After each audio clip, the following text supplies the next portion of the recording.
یہ آپ کے نالج کے لیے بتانا چاہتا ہوں تحدیث نعمت کے طور پر. تحدیث آپ کو معلوم ہے کہ پچھلے چند سالوں سے 12 ربیع الاول کی صبح 31 توپوں کی سلامی ہوتی ہے اسلام آباد میں،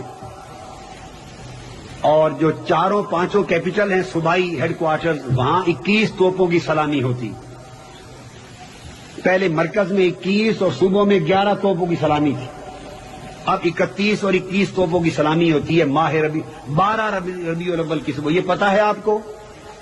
بولیے.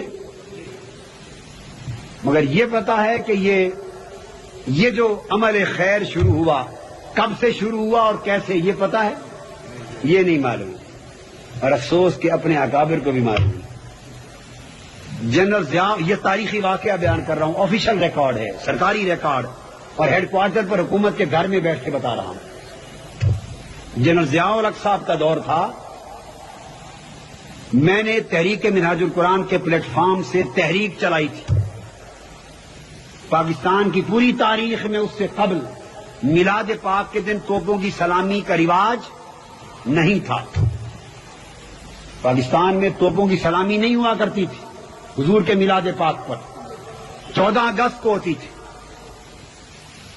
آپ کو یاد آ گیا ہوگا، ایک پوری تحریک برپا کی تھی، اور 60 سے 70 جلسوں سے میں نے ملک بھر میں خطاب کیا تھا، اور قدیم تاریخی حوالہ جات دے کر، مکہ معظمہ کے حوالے دے کر، پرانے عثمانی ترکوں کے زمانے کے حوالے دے کر مطالبہ کیا تھا اور زور لگایا تھا کہ وہ ملک جو آقا کے میلاد کے دن 21 توپوں کی سلامی نہ دے حضور کی ولادت کی تقریب میں، اور اپنی آزادی کے دن توپوں کی سلامی دے، تو لعنت ہے اس آزادی کی توپوں پر.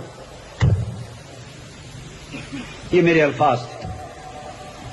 جو اپنی آزادی کے دن کو زیادہ اہم اور لائق مبارکباد اور لائق تکریم جانے، اور ولادت مصطفیٰ کے دن اس کی توپیں بند رہیں، وہ سلامی نہ دے.